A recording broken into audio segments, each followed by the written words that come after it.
ప్రభుత్వం ఒక పథకాన్ని ప్రారంభించింది 2017 సంవత్సరంలో. ఈ ఎన్ఎఫ్‌బీఎస్ జాతీయ కుటుంబ ప్రయోజన పథకం. ఎన్ఎఫ్‌బీఎస్ అంటే నేషనల్ ఫ్యామిలీ బెనిఫిట్ స్కీమ్. దీనికి సంబంధించి దరఖాస్తు చేసుకోవటం వల్ల ఉపయోగం ఉంది. కొన్ని జిల్లాల్లో నామమాత్రంగా ఉంది. కొన్ని జిల్లాల్లో అసలు తెలియదు. దరఖాస్తులు కూడా లేని జిల్లాలున్నాయి. సో, కుటుంబ యజమాని ఎవరైనా ఆదాయం సముపార్జించే వ్యక్తి సడెన్‌గా మరణిస్తే ఆ కుటుంబం రోడ్డున పడుతుంది కాబట్టి, అలాంటి కుటుంబాలను ఆదుకోవటం కోసం కేంద్ర ప్రభుత్వం నేషనల్ ఫ్యామిలీ బెనిఫిట్ స్కీమ్‌ని జాతీయ కుటుంబ ప్రయోజన పథకాన్ని కేంద్ర ప్రభుత్వం ప్రారంభించింది 2017 సంవత్సరంలో. దీని కింద రూ. 20,000 ఆర్థిక సాయం అందిస్తుంది. ఇది తిరిగి కట్టాల్సిన అవసరం లేదు. ఇది ఆహ్, క రాష్ట్రం ఏటా గరిష్టంగా అంటే ఒక్కొక్క రాష్ట్రానికి సంబంధించి 7,794 మట్టికి దరఖాస్తు చేసుకోవచ్చు అని చెప్పేసి రిపోర్ట్ కనపడతా ఉంది. సో, ఈ క్రమంలో రాష్ట్రంలో 2021, 2022, 2023 ప్రాంతాలు చూసుకున్నప్పుడు 1000 మంది కూడా దరఖాస్తు చేసుకోవాలి. 7,794 మందికి సంబంధించి. సో, అందుకోసం దీని మీద గ్రామ స్థాయిలో, మండల స్థాయిలో అవగాహన కల్పించాలి.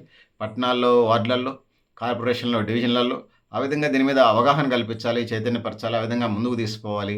ఆ విధంగా సంబంధించిన అధికారులు చొరవ చేయాల్సిన అవసరం అయితే ఉంది. అర్హులైన వాళ్ళు చాలామంది ఉన్నప్పటికి కూడా ఈ ప్రయోజనాన్ని పొందలేకపోతున్నారు. తగినన్ని దరఖాస్తులు లేక ఇప్పటికే సెర్ఫ్ ఏదైతే ఉందో పట్టణ పేదరిక నిర్మూలన సంస్థ లాంటి నిధులు 60 కోట్ల నిధులు మూలుగుతున్నాయి. మళ్ళీ ఏటా ప్రభుత్వం ఫండ్స్ శాంక్షన్ చేస్తూనే ఉంటుంది. ఇది ఈ స్కీమ్‌కి సంబంధించి సోదరులారా, సోదరీమణులారా. అయితే ఈ స్కీమ్‌కి సంబంధించి దరఖాస్తు ఎట్లా చేసుకోవాలి అనే దానికొచ్చినప్పుడు గ్రామీణ ప్రాంతాలు, పట్టణ ప్రాంతాలకు సంబంధించి గ్రామీణ ప్రాంతాల్లో రైతు కూలీలు, పట్టణ ప్రాంతాలకు సంబంధించి వచ్చినప్పుడు కార్మికులు అంటే అసంఘటిత రంగంలో పనిచేసేటి వాళ్ళందరూ కూడా అంటే వీళ్ళంతా సంఘటిత రంగం అంటే బెనిఫిట్స్ ఎక్కువే ఉంటాయి. ఇన్‌కమ్ సర్టిఫికేట్లు రావు కాబట్టి బీపీఎల్ బిలో పావర్టీ లైన్ కింద ఉన్నటువంటి వాళ్ళు దారిద్ర్యకు దిగినటువంటి వాళ్ళు ఈ పథకానికి అర్హులని చెప్పేసి దరఖాస్తు చేసుకోవచ్చని చెప్పేసి ప్రభుత్వం గైడ్‌లైన్స్ ఉన్నాయి. ఇది కేంద్ర ప్రభుత్వ పథకం. దాని తర్వాత మరణించిన వారి వయసు ఖచ్చితంగా టర్మ్స్ అండ్ కండిషన్స్‌లో నియమ నిబంధనల్లో 18-60 ఏళ్ల లోపు ఉండాలి చనిపోయినటువంటి భర్త గాని, దానికి సంబంధించినటువంటి కుటుంబ పెద్ద సాధారణ మరణం కావచ్చు, లేదా ప్రమాదవశాత్తు యాక్సిడెంటల్ డెత్ కూడా కావచ్చు. వారి కుటుంబ సభ్యులు 2 సంవత్సరాల లోపు అంటే చనిపోయిన వెంటనే ఆ నెలలోనే అనేది లేదు. ఆ బాధలో ఉంటారు కాబట్టి అంటే సర్టిఫికేట్లు కూడా డెత్ సర్టిఫికేట్ అయి తీసుకోవాలి కాబట్టి పోస్ట్ మార్టాలు అవి రకరకాలు ఉంటాయి కాబట్టి 2 సంవత్సరాల లోపు ఎప్పుడైనా దరఖాస్తు చేసుకోవచ్చు.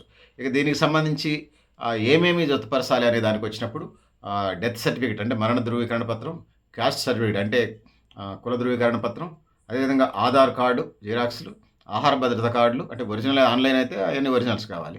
సో, బ్యాంక్ ఖాతా, కుటుంబ సభ్యుల వివరాలతో కూడినటువంటి దాన్ని తహసీల్దార్ ఆఫీస్‌కి సమర్పించాలి. పట్టణాల్లో అయితే కమిషనర్‌కి, కార్పొరేషన్ కమిషనర్‌కి, మున్సిపల్ కమిషనర్‌కి దరఖాస్తు చేయాల్సి ఉంటుంది. సో, ఇక దరఖాస్తులు దానికి సంబంధించి వెరిఫికేషన్‌కి సంబంధించి వచ్చినప్పుడు అటు ఐకేపీ ఇందిరా క్రాంతి పథకం వాళ్ళు గాని, ఇటు రెవెన్యూ సిబ్బంది గాని విచారించి తర్వాత ఆర్‌డీఓకి పంపుతారు.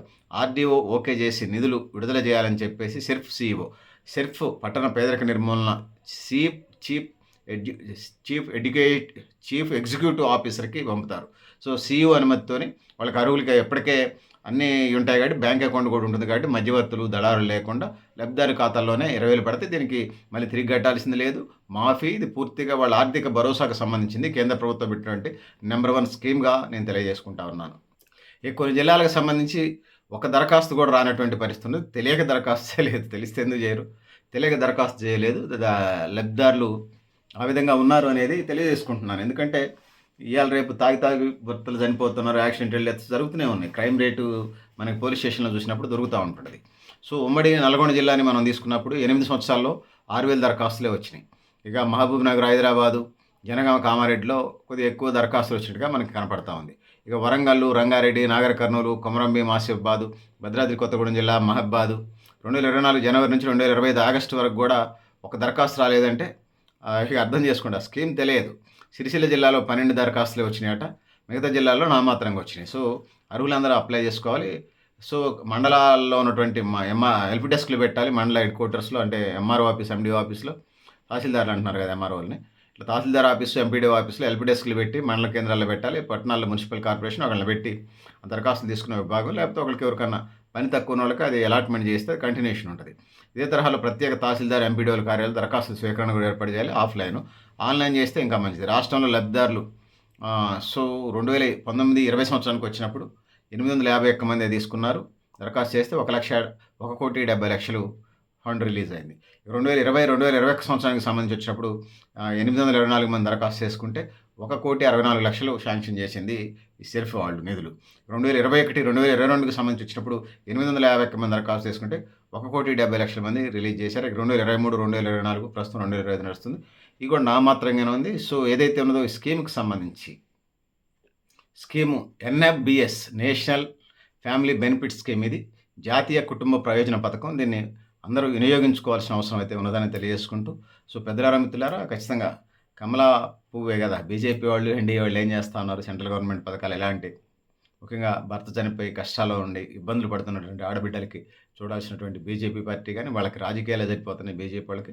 సో అధికారులే నిమ్మకి నీరెత్తినట్టుగా ఏమో మాకే సంబంధం అన్నట్టుగా వ్యవహరించడం వల్లనే లబ్ధిదారులకు ఇప్పుడు నష్టం జరుగుతుంది. కాబట్టి ఇది స్కీమ్ 2017లో ప్రారంభించి ఇప్పటిదాకా అమలు చేయలేదంటే మరి చూడండి ఎలాంటి పరిస్థితులు ఉన్నాయి. అందుకోసం 2017 నుంచి ఇప్పటిదాకా 10 సంవత్సరాలు, లాస్ట్ 10 ఇయర్స్ స్కీమ్ ఏమంటే పాత నిధులు ప్రతి సంవత్సరం రిలీజ్ చేసే నిధులు అలాట్మెంట్ చేసి ఏ సంవత్సరానికి ఆ సంవత్సరం ఒక 2 ఇయర్స్ పీరియడ్ అండి. 2017 నుంచి ఇప్పటిదాకా దరఖాస్తు చేసుకునే వాళ్ళందరూ దరఖాస్తు చేసుకునే అవకాశం కల్పించండి. మీరు ఇచ్చిన టర్మ్స్ అండ్ కండిషన్స్ ప్రకారమే వాళ్ళందరూ లబ్ధిదారులైన తర్వాత మళ్ళీ ఒక 2 ఇయర్స్ తర్వాత ఏ సంవత్సరానికి ఆ సంవత్సరం పథకం పాతపడుతుంది కాబట్టి అందరూ తెలుస్తుంది కాబట్టి ఆధార్ కార్డు, రేషన్ కార్డు లాగా అప్లై చేసుకుంటారు. మీకు ఫండ్స్ ఉన్నప్పుడు రిలీజ్ చేయండి, వాళ్ళకి ఉపయోగం జరుగుతుంది. కొంచెం ధైర్యం, భరోసా ఉంటుంది. మగోళ్ళు ఒక తీరుగా బతకగలరు. ఆడపిల్లలకు సంబంధించి అప్పటిదాకా బయట ప్రపంచం తక్కువ తెలుస్తుంది. ఆ విధంగా కష్టాలు, ఇబ్బందులు ఉంటాయి కాబట్టి ఈ పథకాన్ని యుటిలైజ్ చేసుకునే ప్రయత్నం చేయాలి. ఆ విధంగా ముందుకు పోవాలని తెలియజేస్తూ నేను Garidepalli Satyanarayana, new Lakshya organisation. Thank you అనండాలి. పెద్దలారా, మిత్రులారా, థ్యాంక్ యూ అనండాలి. మీ మీ అభిప్రాయాలను కామెంట్ బాక్స్లో రాయని తెలియజేస్తూ నేను Garidepalli Satyanarayana, new Lakshya organisation. Thank you అనండాలి.